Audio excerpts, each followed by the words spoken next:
I have today in conversation with me Dr. Sunder. He's the Vice Chancellor of Krea University.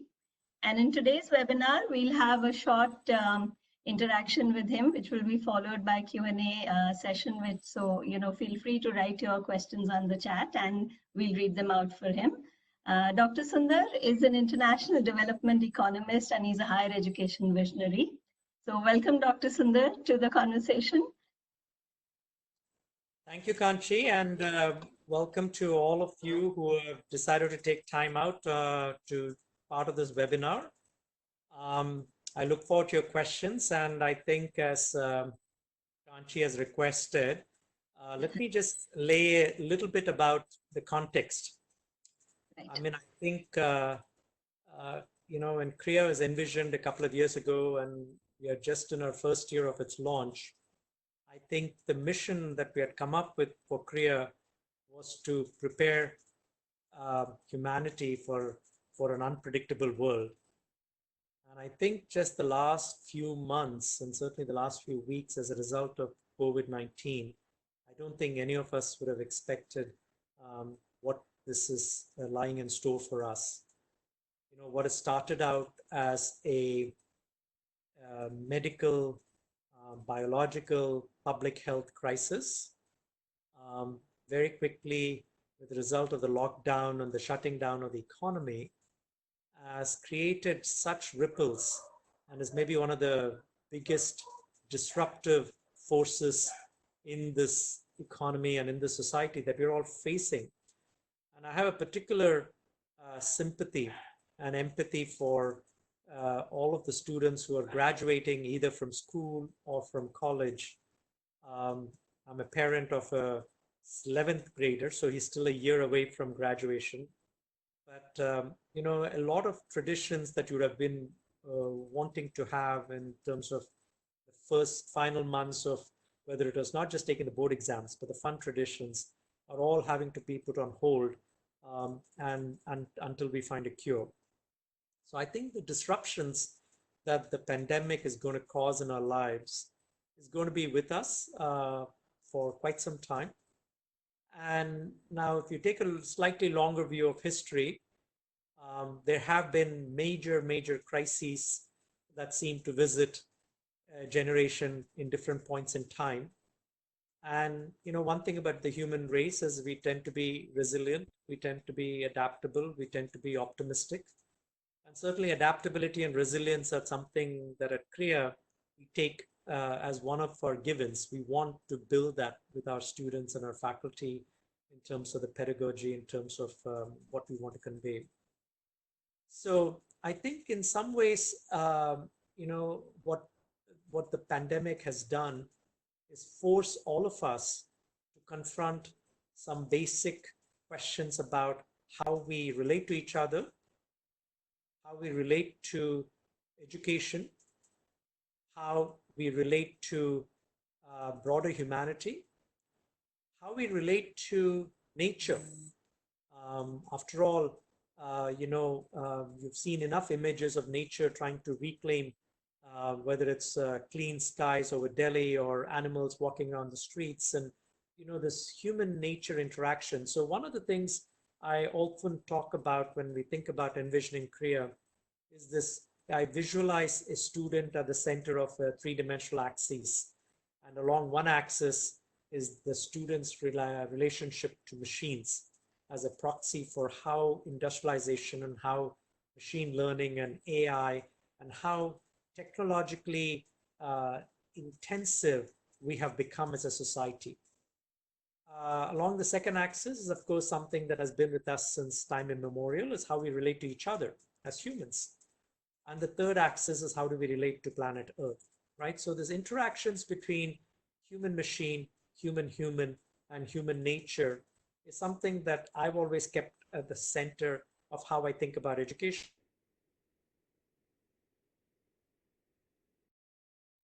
What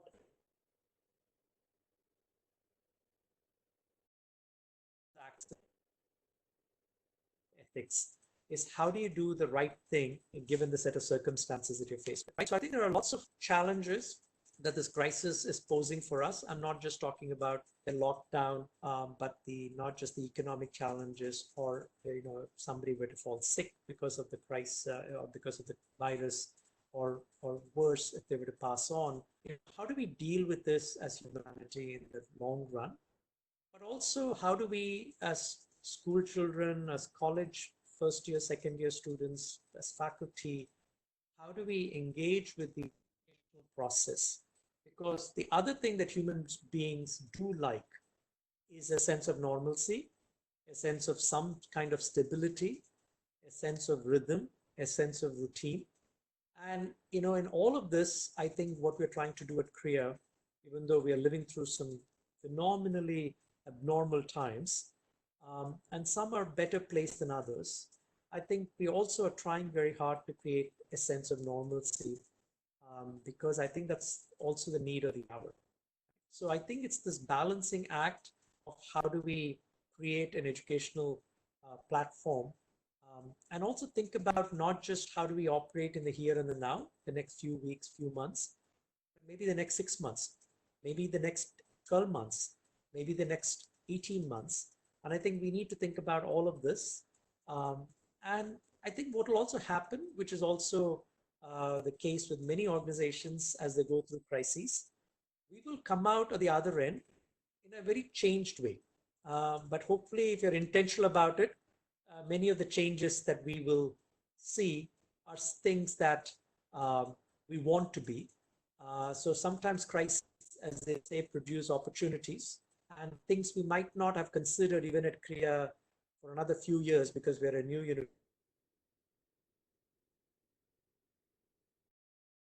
We may actually want to do it. And students likewise may want to engage in that practice because it has made their learning that much better.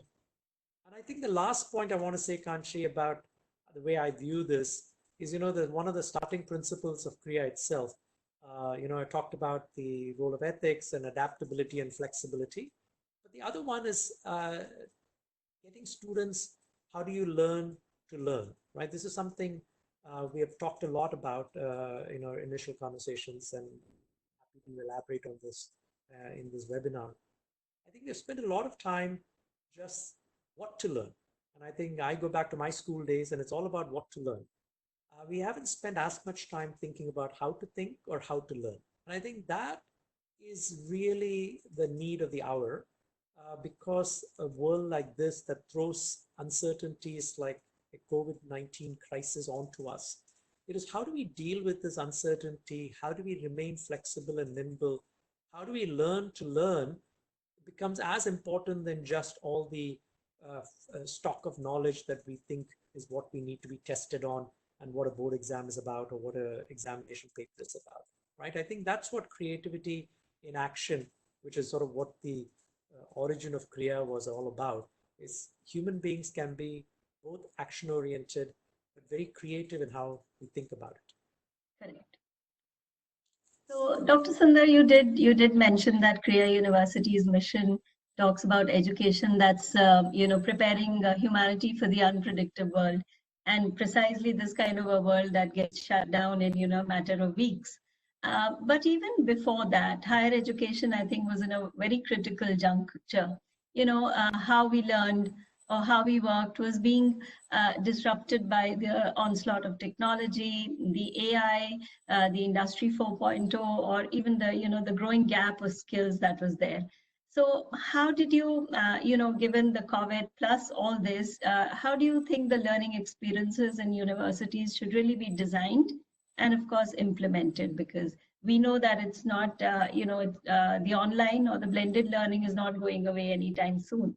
So how do you think now universities should adapt and really design their experiences?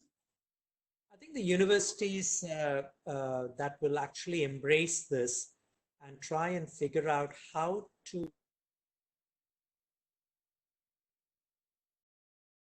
or what is pedagogy in this day and age that is blended or that makes the appropriate use of online to advance what might be a learning objective.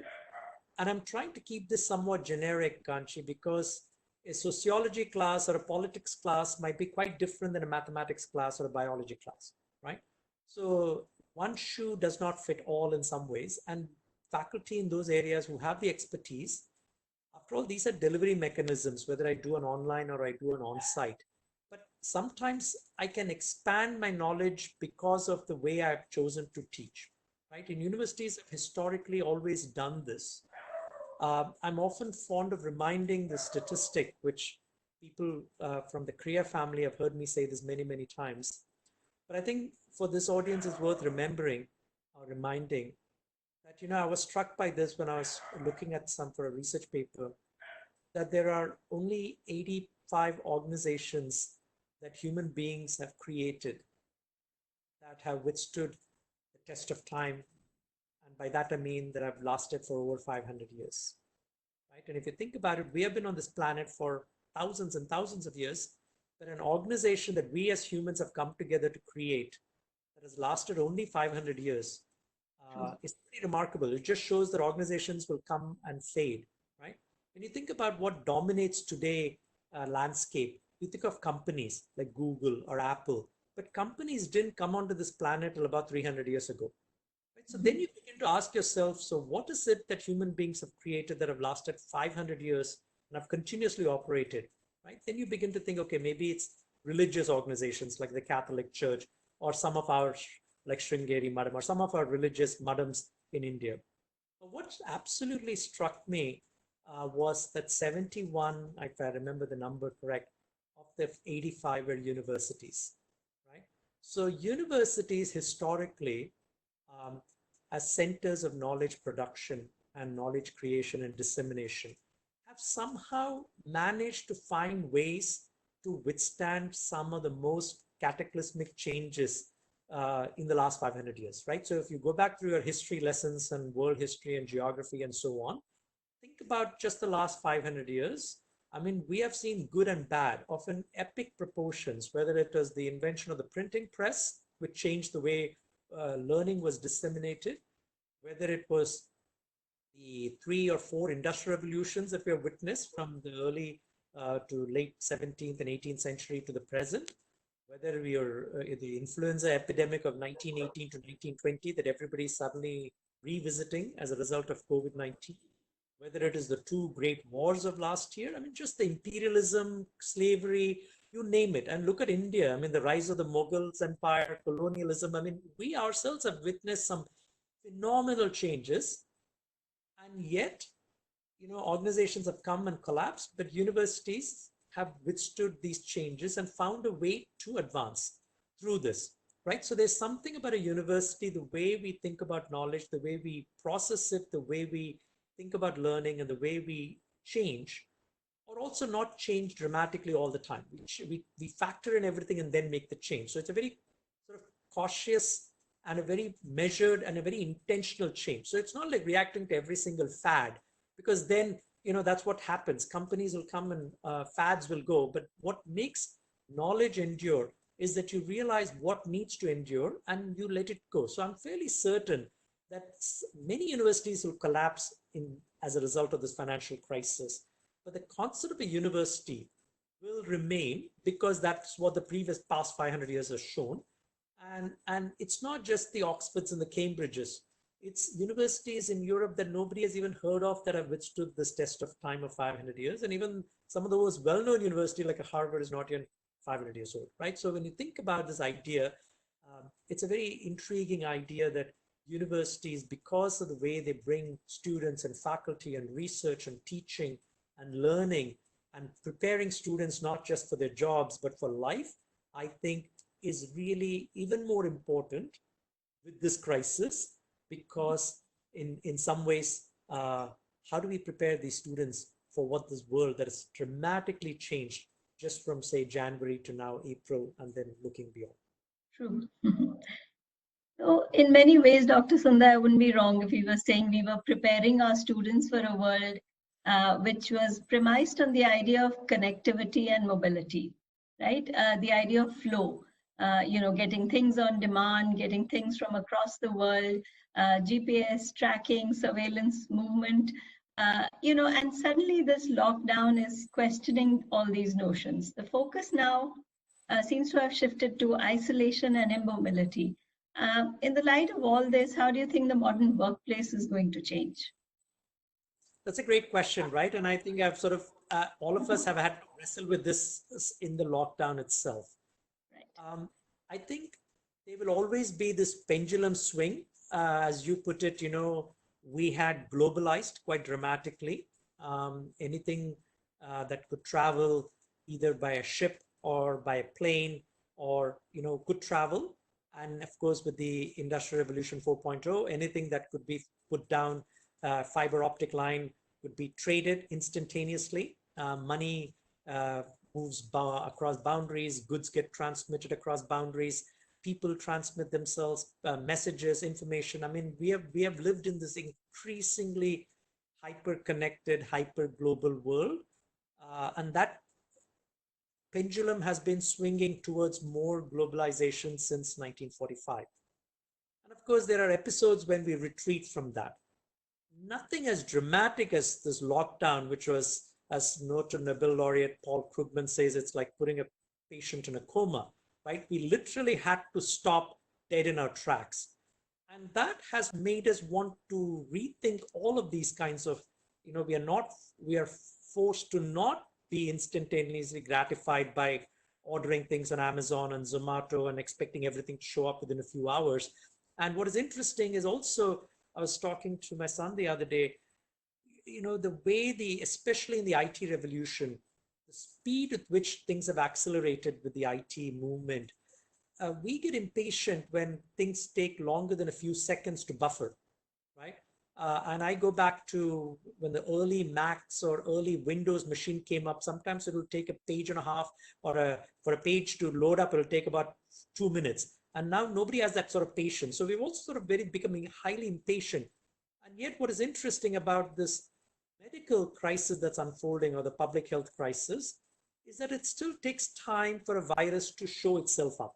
It takes 5 days. It takes 14 days. And so our sense of time, in one sense, we have become highly, highly impatient because we expect everything to happen yesterday. And the world has been delivering many things according to that, instantaneous demand items, whether it's Netflix, whether it's movies, whether it's shopping. And yet there are certain things that best are still take time. They still take time to mature, to evolve, to show up. And so the fact that it's going to take 12 to 18 months for a vaccine to be found, because that's what it requires for a safety test of vaccine, I think in some ways we also have to comprehend the fact that we have to slow down our lives. And this is nature's way of saying that maybe we need to find that balance. I think countries will find, especially as an international economist that studies these things, we have become so dependent on supply chains that crisscross the globe, right? And so now with all these lockdowns, I think countries will start thinking maybe we need to become a little bit more self-reliant and not depend on every single thing coming from all parts of the world. And so there will be some ramifications in everything, right? We have sent students abroad. We have brought people from abroad here. And I don't mean to suggest that globalization by itself is good or bad. It's what we make of it. But I think what will happen quite naturally is that the speed with which we wanted to globalize will definitely slow down. And also the comfort level, that just because planes will start flying may not mean that everyone is going to go rushing to fly to a destination till they feel a level of comfort, right? So psychologically, how we deal with this crisis is as important as the economic and the political and the geopolitical ramifications of it. And I think it takes time for the public to reach a certain level of confidence that they can leave their homes, they can go to restaurants, they can go and engage with the economy in the way that they might have they've never thought about. They just did it instinctively because that's the way the world had sort of made us behave. And of course, we contributed that acceleration itself as consumers and as suppliers and as buyers and as demanders and so on. So now it'll make us sort of rethink. And of course, everyone as humans is slightly different in terms of what we think is our risk profile. Some people want to take risks more than others. but I'm talking the average person. And until a large proportion of us will start engaging in the old ways, I think we will start seeing new ways of engagement, new ways of reflection, new ways of connection with each other, with the economy, and with what we used to take things for granted. I think that, so I think, what in the Japanese had popularized what is called just in time. I think so. Everything was just in time. We ordered Yeah. everything just in time. I think we'll start maybe reversing that to maybe what I would call just in case. We have a few things extra because just in case we get locked down, so that I'm not always living on the edge, which is what the last maybe 15, 20 years has made us live, because we were so used to pressing enter and suddenly things showing up. Maybe we will start going back to a little bit of the older days of our parents, where there was always planning for the rainy day, thinking about the rainy day, and a little bit of a cushion and a buffer that we need to provide for, whether you're a small organization, a school, a college, or even a country, because you can't live forever thinking about that the world is seamless, because what it has shown us is that borders do matter. Yeah, correct. So do you think that the pandemic is an opportunity for very radical simplification of our lives and our society? That's a very interesting and a very good question. I think right now it does seem that way. But if you take a long view of history, even over the last 200 years, as the way we have dealt with such pandemics or such crises, I mean, plagues and pandemics are not new to us. Maybe they're new to us this century, at least on a global scale. We started the 21st century with the SARS epidemic in Southeast Asia, so it's not that new when you think about it. But each individual will have to make that choice, I think, and each individual will have to sort of, going back to my the visual that I had, I imagine each student at the center of this three-dimensional axis of how you relate to the machine, how you relate to a fellow human, and how you relate to nature. I think each of us will have to figure out our own triangle.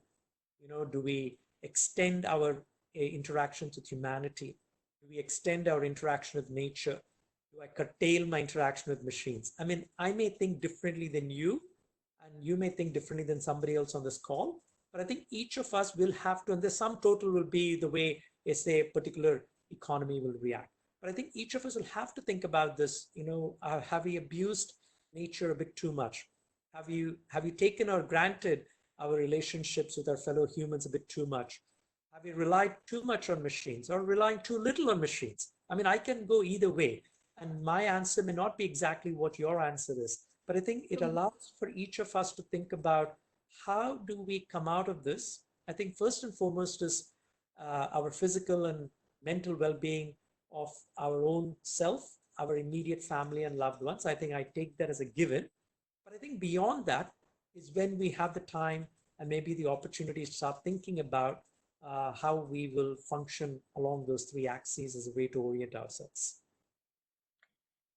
Absolutely. And while some of us may think of it as an interlude, some of us like a huge pause, others think this is a complete reset, but reset to what? I mean, that's the question now. But you keep often referring to the human and human machine and human environment, dimensions that the students will have to function in. So that, that brings me to a question that, environmental studies has been brought to the center stage of education because of all the issues and all the problems that we face for humanities. But now, do you think it's an opportunity for the world to really make itself more sustainable and more resilient? I mean, it's showing us a way to do that, I feel. What do you think? Oh, absolutely. I think we should have been doing it maybe over the last years, right? I mean, I think because of our advances in medical and the fact that human beings now live longer lives, the planet is now supporting close to 8 billion people on this planet, right? What's interesting is I remember seeing this picture or a graph done by the World Demography Association, and they go back and extrapolate what human population was from time immemorial till 1950, and then what is it from 1950 to the present. I think the last time I saw this graph was maybe for 2017.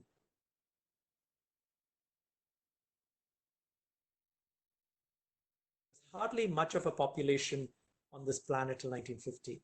And then there's an incredible bulge, like a hockey stick. It goes from 1950 to the present. And what is interesting is there are as many people living on the planet today as everyone who's born and died from time immemorial to 1950. Right? So let me just allow that to sink in. The last 67 or maybe the last 70 years, the total number of human beings on this planet today, just in the last 70 years, is equal to everyone who's born and died from time immemorial till 1950. Right? So that impact has to be felt on planet Earth by way of resource depletion, climate change, global warming, us getting into spaces that previously used to be occupied by wildlife and that allows for transmission of viruses that should never cross species, you name it, right? And so I think the fact that environmentalists and ecologists have been asking for us to wake up since Rachel Carson's Silent Spring, or even different religions asked us to think spirituality and nature differently. But I'm talking about the modern environmental movement, which is only about 50 years old. I think waking up and thinking about what is it that we can do at an individual level, what is it that we can do at a societal level, this idea of sustainability. So I'm not just worried about my presence and my job, my life. It's what do I leave behind for the next generation? I think that thinking, that what economists call intertemporal, where the present has to think about the future. And if you ask yourself, what do I do to make the future have as good a life as my life? I think it really makes us a bit more humble and think about how do we think collectively as a society to leave the world a better place than when I found it. I think that hopefully everyone wakes up and thinks about nature and environment. Whether you study the environment as a discipline, I think we all should. And part of that three-part axis was that all of us should think about ways to become greener and become more sustainable. Whether you're an individual, whether you're a family, whether you're a school, college, or a company, I think how do you make it greener so that the footprint on the environment, whether it's a carbon footprint, whether it's any other waste footprint, we can try and minimize it. I think it's a real call of the hour. My hope is that we just don't think about it for the next few days and few months, and then after things get back to some sense of normalcy, we go back to what we used to be doing. I think that would be a big shame. Correct. I'm going to go back to something that you touched upon in your opening address. You spoke about ethics.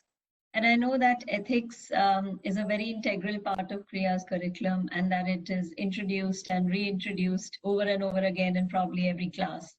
So could you talk a little bit about that and how we're taking that at Krea?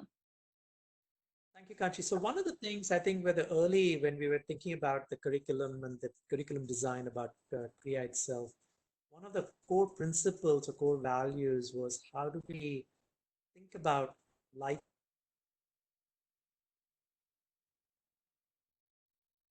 Students are doing a course on ethical decision making as part of their mandatory skills course in the third trimester. And many universities will touch upon ethics. I remember studying ethics as my subsidiary philosophy subject when I was studying at Delhi University. But for us, it was not just studying ethics as one subject.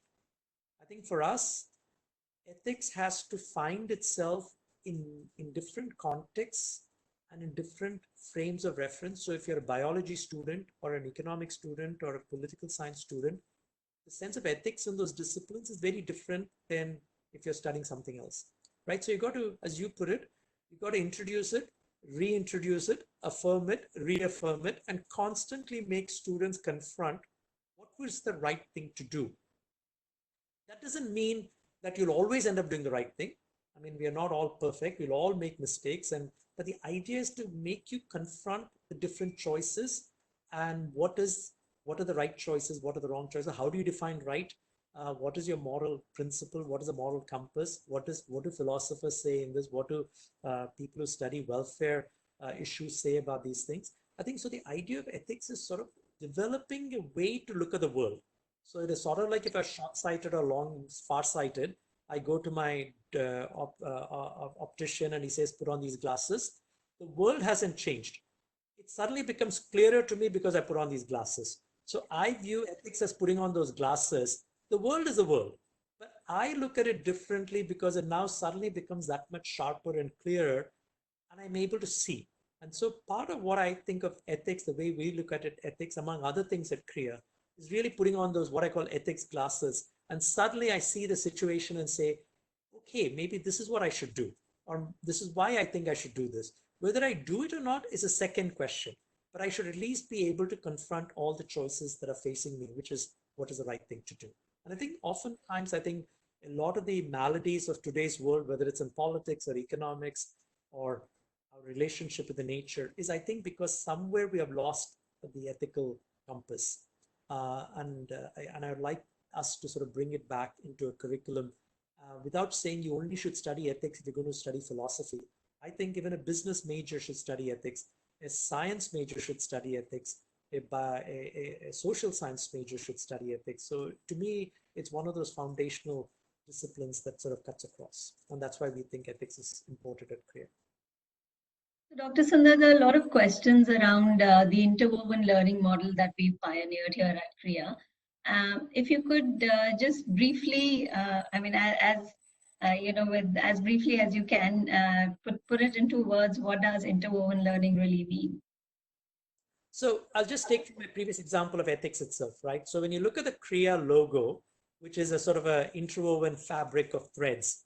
So if you think about ethics as one of those threads, it weaves itself throughout that logo, right? So the way we think of interwoven, all of us, especially having studied in India, but even parts of Western schools and colleges have this problem, is that you become highly siloed. You become very specialized very early on. And I think there's a room and role for specialization. But in the early years, especially in the early college years, we think it's very important to have the broadest set of perspectives and exposure to a set of disciplines, and to not have a very blinkered and a siloed way of thinking. Because problems that the world is facing and the solutions that the world's problems needs requires people to be multifaceted. Right? So one needs to have multiple ways of looking at something, which means one needs to be open to different perspectives, open to different ways of thinking, open to different views and modes of thinking. And so I think the way we came across this idea of interwoven is that arts and sciences should not be siloed. Technology and humanities should not be siloed. The past and the present should not be siloed. How do I know what the future is if I'm not really well versed with what the past is? You know, I don't know, some philosopher, Santayana, I think, is the one who said, those who don't know their history are condemned to repeat it, right? If you don't know what historical problems were, we will keep trying to solve new problems as if they're new problems, but maybe we can learn from history how to prepare ourselves for the future, right? So I think what Krea wants each of its students to be is obviously have a specialization. You could be a biology major, you could be a physics major, you could be a computer science major, you could be a psychology major. But before you get to that, and even while you're doing psychology major, let's say, you study multiple disciplines and multiple areas that interweave to make you a better psychologist. That's really the perspective. And not be so specialized from day one that all you've studied is psychology from A to Z. We want you to be a better psychologist, and the way we think you're a better psychologist, if you actually understand a little bit more about biology, maybe a little bit more about sociology, maybe something about politics.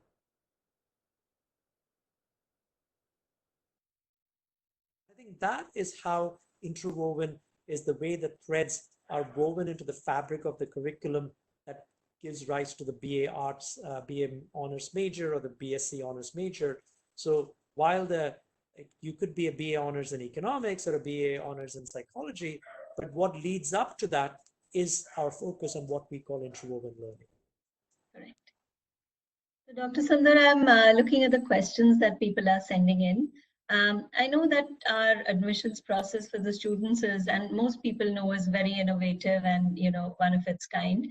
but very few people know about the faculty, and also especially about how faculty were chosen to join Krea, right?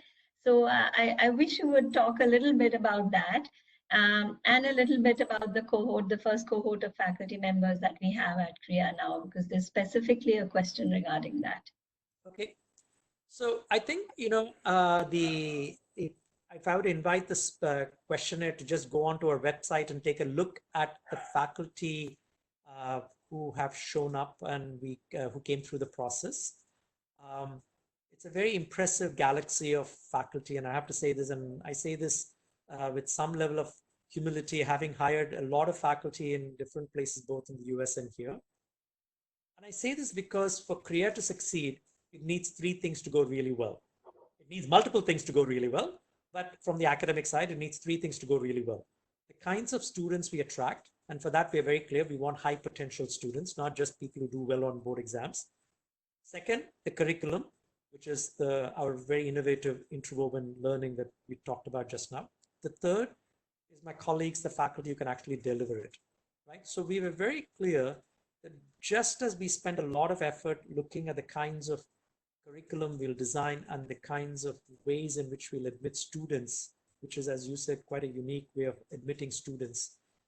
We spend a lot of effort also trying to find the right kind of faculty, both in places we hired, looked at, but also the way we put them through the paces. I think I had faculty tell me this was one of the most rigorous ways in which they came through, the number of people they had to interview with, the kinds of questions, and the fact that they were not, typically, so I'm an economist. If I was going for an economics job, I generally am only interviewed by economists, right? So here, the fact that they are being interviewed by people across different disciplines and wanting to know whether you can talk to them and interact with them is both exciting, but also very daunting if you got a PhD in the subject because you're highly specialized, right?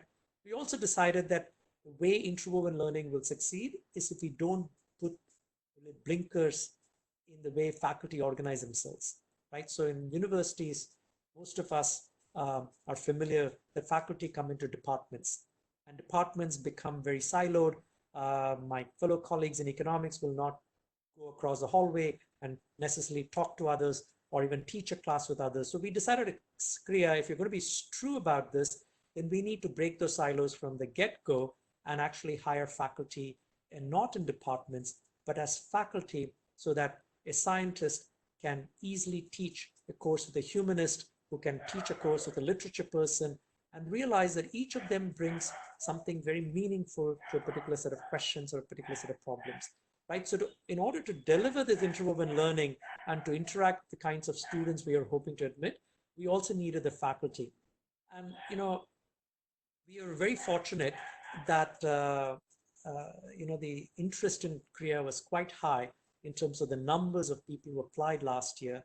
And we were able to go through a pretty rigorous selection process to line up the first cohort of 32 or 33 faculty colleagues, which was very big for the entering size of 113. But I think because the faculty were needed both to help out with admissions and just help me think through how do I design this entire curriculum that the founders of Krea really had in mind. And so I owe a lot to my colleagues, because we will not be successful. And we are just taking, as Confucius said, the journey of 1,000 miles has just started with the first few steps.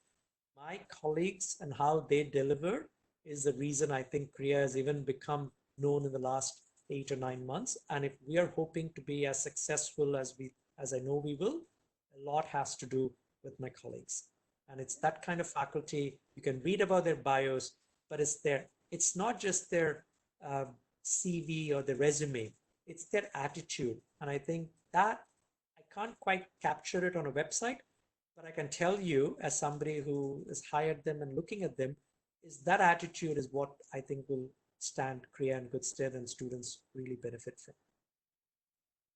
So some of the questions are actually, they've come from a couple of people.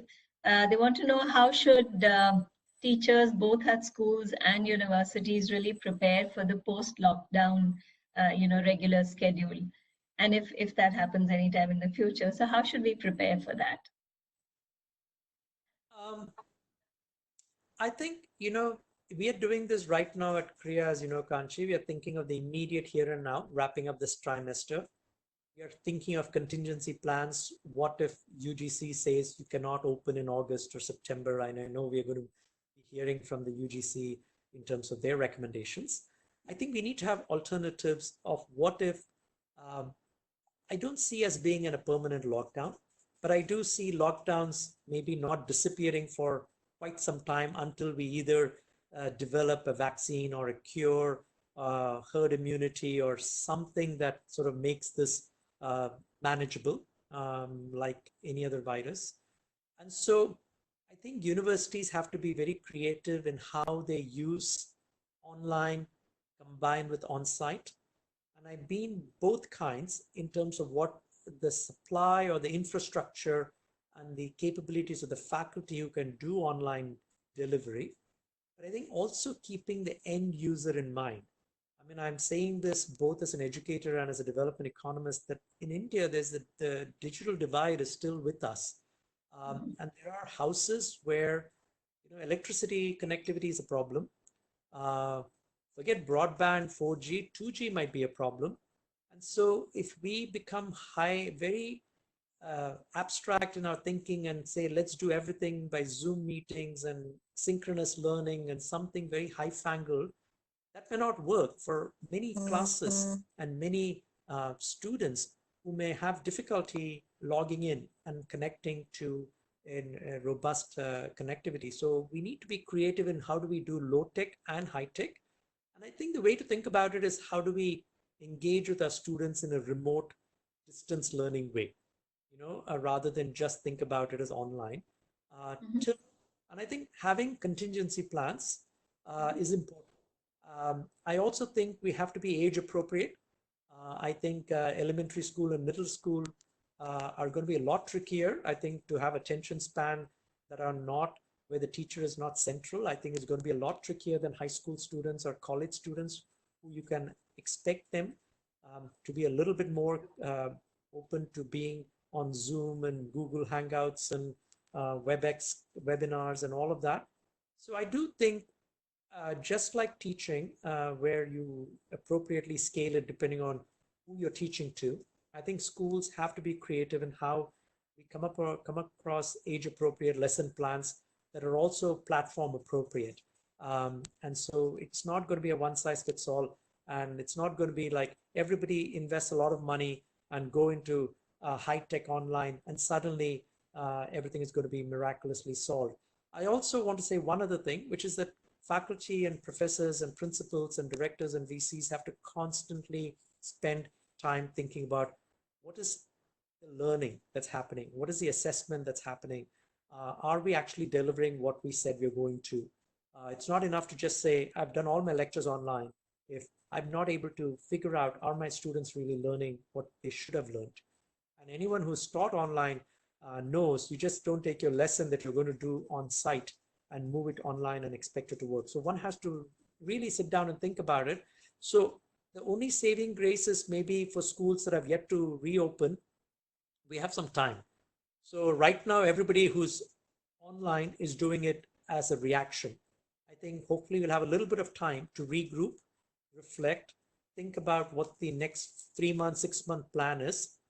And as I said in my early comments, even after post-COVID, there might be things that we would love to do online because what we have learned is something very different. And we may, even if everything is going on site, we may want to inject some online elements just because we have learned something new about the way we teach, or something about the pedagogy, or something about the learning outcomes. So as long as we keep those things in front and center and keep the student in mind, I think that's what I would advise. Absolutely. So Vidya has a question for you. Which field or areas of study will be relevant and have scope in the upcoming new normal with respect to the realm of humanities? Okay, that's an easy question that can be answered in about 5 seconds. No, it's a great question, right? I mean, I think it's more than the field of study, Vidya. You know, I've often thought about this, that when I was a kid, the thing that dominated our thinking was what we would call the 3 R's: reading, writing, and arithmetic. If I could read, if I could write, if I could do basic arithmetic, I'm pretty illiterate. I think the modern world, I have actually replaced the 3 R's with what I call the 7 C's. And I don't mean the Arabian Sea and the water bodies. I actually mean capital letter C, which to me stand for, if I remember the order correctly, comprehension, computation,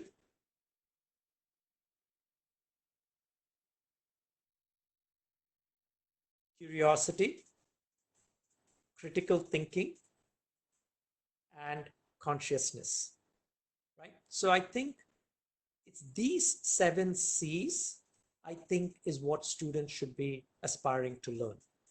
The subject matter will come, you can figure it out. You'll have good teachers, you'll have good textbooks, you'll have Google to get you the information. Professors still matter to create knowledge, as there's always a fundamental difference in my view between knowledge and information, and what you find on the web is information.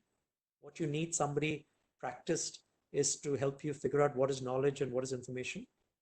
But it's these 7 C's that I think students should really be shooting for. So when you think about comprehension, it's not just learning how do I read a text. It's the context and the reference of reading. That's what comprehension becomes. Computation, it's not just simple math. It's how do I think like a mathematics professor or mathematician, or how do I think about data? Data is as much a language today as Hindi or Tamil or Telugu or Mandarin. And given the expansion of data and what I call dataism, learning data is as important as learning another language. So to me, computation is far more than just learning calculus proofs and algebraic proofs. It's learning how to be computationally intelligent. So when you go down the 7 C's, and I lastly end with consciousness, which is how do I be empathetic? How do I have the social EQ to work with other humans? Because as more and more jobs may disappear because of AI and machine learning, the skills that matter is still important of how do you interact with other humans. So those humans that actually know how to interact with other humans, which is the level of consciousness, I think are the ones who will advance in life. And so I think those are things that far more than do I study economics or do I study physics? While yes, every student has to learn some discipline according to both regulators and parents and faculty, I think it's those sort of competencies that I'm referring to, what I call the 7 C's, that I think are far more important and I think will help you in life. Thank you. So Mr. Sai Balaji wants to know, are the curriculum in line with the Ivy Leagues that will support the students to pursue their PGs abroad seamlessly? So I think when we, Mr. Sai, Mr. Balaji, I think when we are first setting up the university, one of the advisors for Krea, who happens to be quite a well-known, famous linguist and heads the Artificial Intelligence Initiative at Stanford, really was very instrumental in reminding us that we should try and set a world-class university that happens to be in India. And I think that still remains our very audacious and ambitious dream. I don't say this because we want to get into the rankings and so on. I think our real desire is we want to do something that, you know, is really not being done even by the Ivy Leagues, because they are hundreds of years old and they're obviously the top of the heap in terms of any rankings. But I think when you're setting up a new university like ours, the reason we decided to focus on things like interwoven learning or porous boundaries between the real world and the academic world and the kinds of foci focus we have taken is because we really want it to be, in a few years, if not today, really aspire to be among the best. And by that, I then mean that a student who comes into Krea is able to get a top flight education sitting in India, but then decides either they want to go for another degree in India, or they want to go for another degree overseas. It is a seamless move. In other words, they can take the GRE so that they can take the GMATs, but they're prepared well enough that they can certainly crack into the top 10 wherever in the world they apply to. And that's, I think it's something we will ensure, because that is, we know, a practical way in which we'll also be measured. So we are very mindful of how the world will look at us, how society will look at Krea. And so we are very open-eyed about how we want to prepare our students. And as far as our ambitions are concerned, we think that eventually at some point, people should talk about Krea as the Ivy Leagues of, they talk about the Ivy Leagues in the US, they should talk about Krea in the same breath. Absolutely. So Nagadevi wants to know if we are looking at taking in students with special needs, and if so, are we ready with the kind of adaptations that we'll require? So it's a great question. I think we do have students even currently. I think as a young university, I think we always want to be sure that if the focus is on the student, that we are really well set up, both in terms of handling physical needs and mental needs. To a large extent, we already are being set up, and we'll only get better and better at it, because Kanchi, as you know, the part of the mission of Krea is to admit high potential students, and high potential students can have all sorts of other needs, and we as a learning organization have to ensure. Now, are we there in 2020? And maybe not to the same extent as parents may want. Obviously, parents know their kids better than even we will, but that is certainly our plan. And I know we are a lot more today than we were a year ago, and we will be a lot more attuned a year from now. And so it's a slow ramp up on all these, whether it's physical disabilities, whether it's learning disabilities, or what kind of mental health issues we have to deal with. I think Krea is very committed to it. And I would encourage parents to reach out, and because individual needs are specific, and so you may know your child's needs best to find out whether Krea is at this point in time uh, there for your daughter or son. They may be for others. So I can't answer a general question, but that's certainly a general intent. So I'm going to club two questions together. They want to know if we'll extend the start date for our, class for 2020, and also what kind of precautions are we implementing at the campus for students post the pandemic? So I think we will follow whatever the local, governmental, including state and central norms will be. And we may actually exceed that, just because the way at Krea we have tried to do things is to be even more cautious. So to give you a sense, I think we closed campus, I think, on March 14th, just because the way we were reading the task force that I had assembled, the way we were reading the tea leaves, we felt that it was best if we could get all our students off campus within a few days. And I think by the time March 17th or 18th rolled around, which was still a week before the official lockdown, our students were safely back home. So I think if we keep that same mentality, I think we will always err on the side of caution in terms of when we will open, and also making sure once we are open, how do we ensure physical distancing? How do we make it possible to have physical distancing in a large lecture hall, in a residential campus? We will certainly ensure that we will do everything we can so that parents are feeling confident. I should say that while COVID, I mean, we need a lot more data on this. COVID seems to be an equal opportunity virus in that it seems to affect, as the Prime Minister said, people of different race and different ethnicity and different caste and religions, but also age groups and demographies. It tends to, looking at the mortality date so far, it seems to have impact males a little bit more, and it seems to impact older people a little bit more.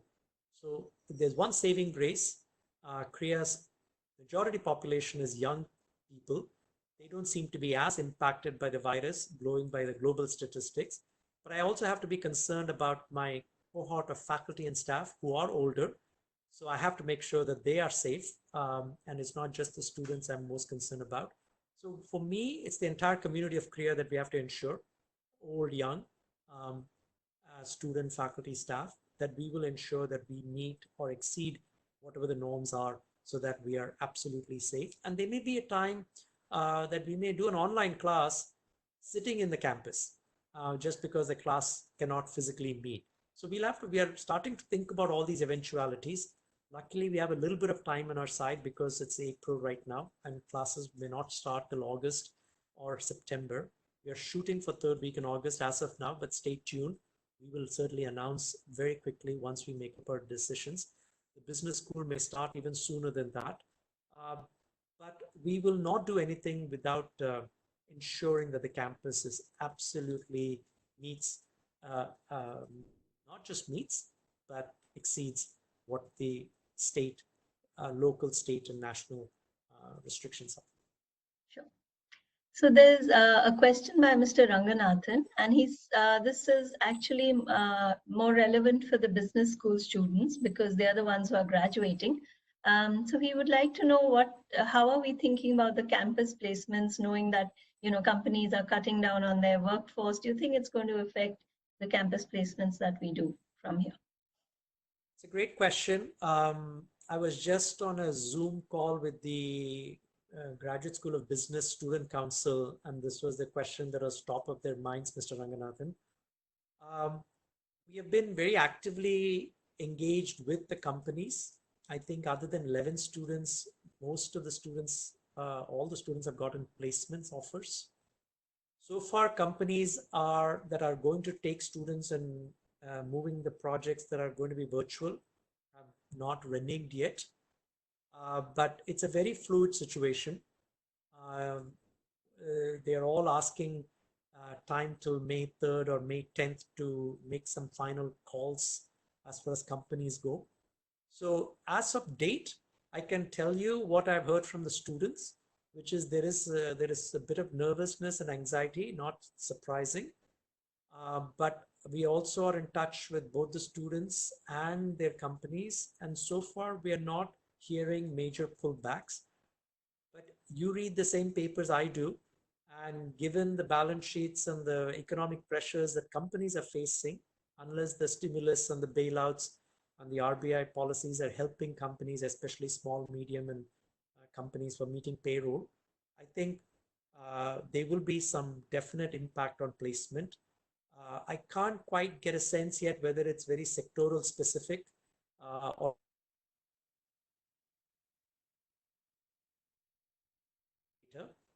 the only thing that's coming out is companies that are saying we can shift the project online for the first few months.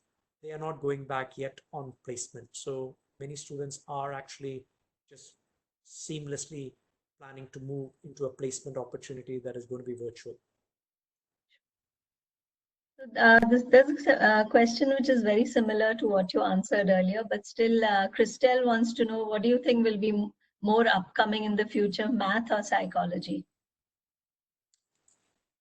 It depends on your aptitude and interest. And I always advise my students, Crystal, that if you love psychology, do it. If you love math, do it. At Krea, of course, you can't escape, let's say, mathematical reasoning because that's one of the core classes. So the core and skills are the 11 classes that we feel that every student needs to take, regardless of what you want to specialize in. And so math is one of those things that we feel it doesn't matter what you'll end up studying. Going back to my comment about one of the C's being about computation, we do think it's important for you to understand data analytics, math. And so to me, I know that some people love one more than the other, but I'm also talking about making sure that you are at least aware and well-versed with the things that you may not really love to study, but you have to because it prepares you as both a better employee, a better citizen, a better human being. So in that sense, that's how the core and the skills were designed at Krea. And so it's a little bit of a false choice, I believe your question is. After all, there are people who do mathematical psychology also. There's a lot of computation that happens in psychology. But at the same time, I get it. I mean, students have a particular aptitude and interest. So it's what you want to really follow what your interest is and what your future career paths are.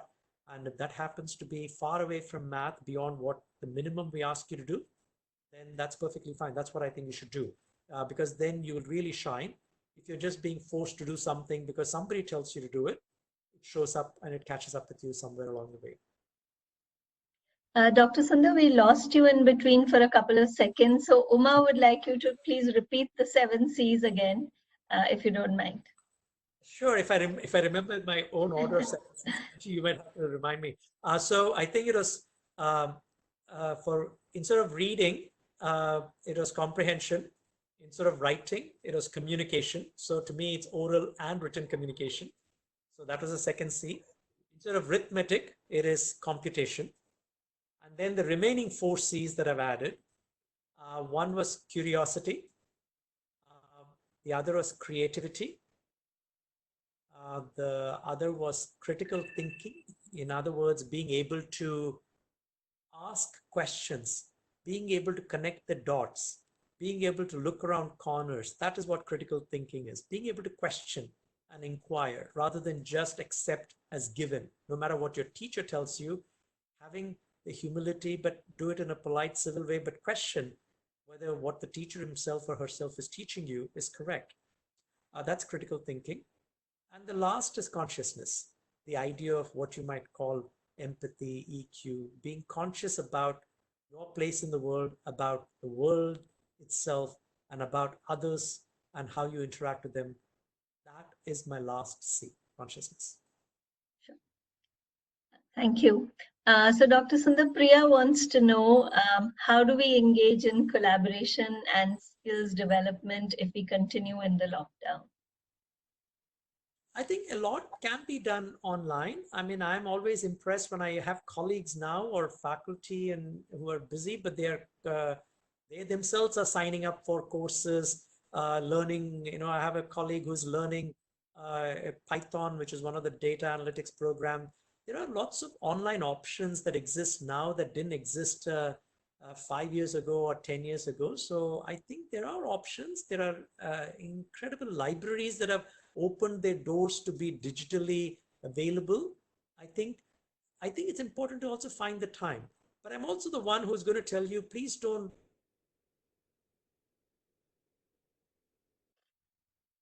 It's also important that give some time to take some rest, some care for your family, for yourself. But you do have some time, use it for upgradation. There are enough opportunities during a lockdown. But I'm not the one to say that every single moment I need to sign up for some class or the other, because this is a marathon. This is not a sprint. And the way you run a marathon is you don't run out as fast. You need to pace yourself because this is going to be with us for at least 6 to 12 months. And so your mental health and mental well-being is as important. And there's enough time to do those things in terms of upgradation. So, Dr. Sundar, Kirti wants to know what will be the situation in the next academic year. Do you think students will prefer local Indian colleges over foreign universities? No, about student mobility, really. So I think it's a great question. Having spent a lot of time teaching abroad and dealing with students who are considered international students, who are domestic students from India, let's say, I know that this is a big question that's weighing on the American universities, whether students will travel to Australia, will travel to Europe, will travel to US, either because their parents are a bit hesitant or flights don't exist in frequency or universities themselves are not open. I think it creates a lot of uncertainty. And I think there are options in India that people will consider. And I think each one has to make what is the right choice for themselves, for himself or herself, and what's the family choice, right? I mean, I actually see quite a lot of change happening, at least for the fall semester. I think in terms of where things are as the year unfolds, whether it's just a blip or whether we adjust into a new normal, time will tell. But I do think certainly study abroad will be affected. But remember, you'll also get the affected the other way. India and places like India and China also attract a lot of foreign students who come and study. We also will lose out from them being in our classes and being researchers and postdocs. And so I think I think education will be impacted both ways. But because we are one of the largest exporting countries, certainly I don't see a huge decline, but I do see a decline coming on the horizon. Sure.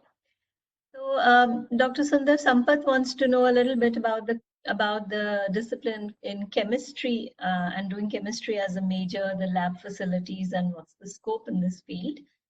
Also, someone wants to know about the languages that we may start teaching at Krea. So I'll take the second one.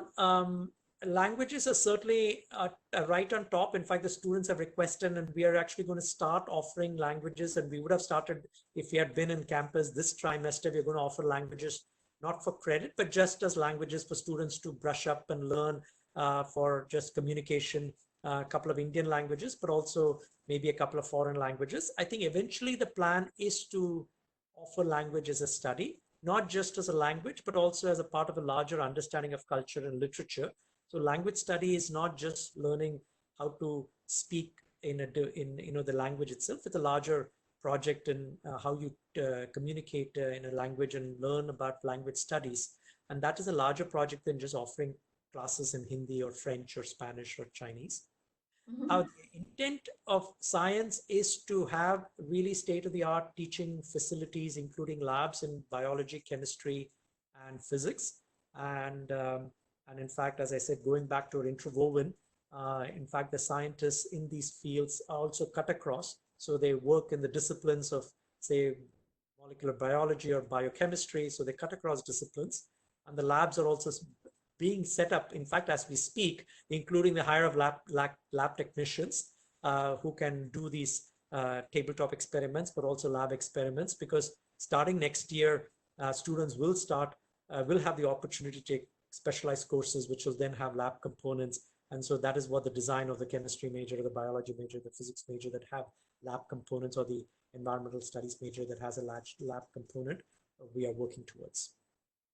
So Vedanti wants to know if there's a possibility of architecture or design being offered in the curriculum.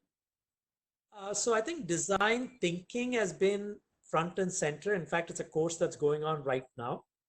The design thinking is a lot broader, in my view, than just design the way design is offered in really good places in Bangalore and Ahmedabad. And I think that's where you're coming from in terms of your question. So far, we have not thought about introducing architecture, whether design itself, given the interest in design thinking, whether design itself will be taken up is an interesting one. Many faculty have been open to that. We will take it up with the academic council, but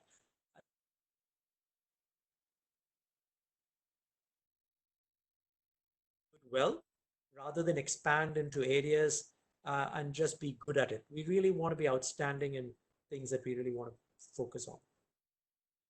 Dr. Sundar, we'll take one last question, and in fact, I'll combine a few. So Jairam wants to know how Krea is different from smaller US liberal arts colleges. Also, this, how liberal arts has been accepted in India. So I'm just combining another question with this. If you could take that, then we'll end the conversation with this. It's a great question. It's a bit of an unfair question because liberal arts in the US and the colleges you might be thinking of are hundreds of years old. In fact, the institution that I used to be at is now 220 years old.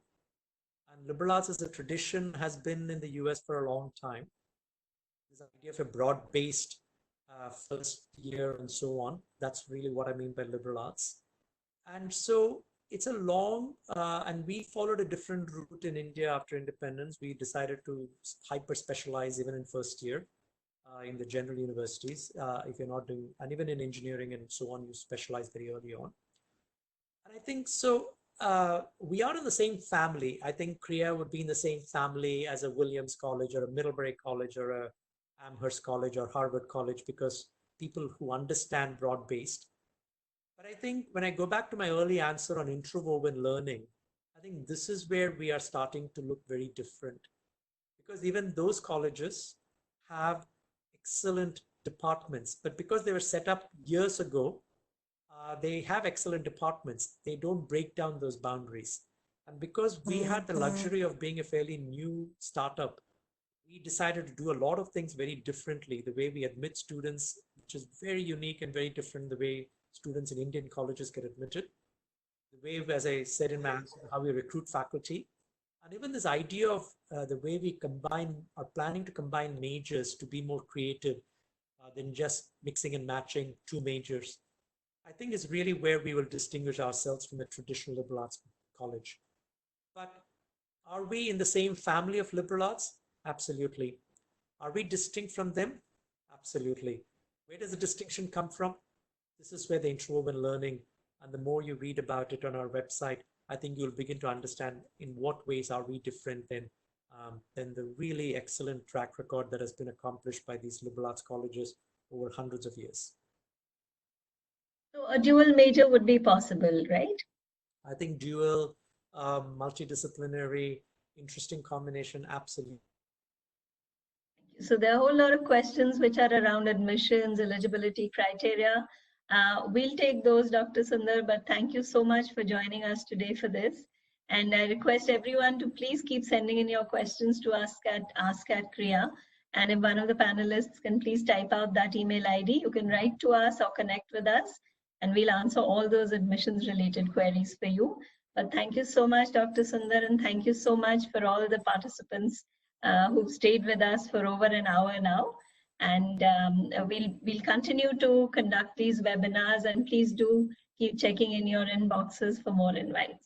Thank you so much. Thank you, and thank you to all the participants. And on behalf of Krea, really thank you for your time. Stay safe, stay connected socially, even if physically distant. But also, I think because this is being recorded, Kanchi will make sure that all the questions that we have not been able to get to, somebody will give an answer electronically. Absolutely. Absolutely. Right? Thank you very much. Bye-bye.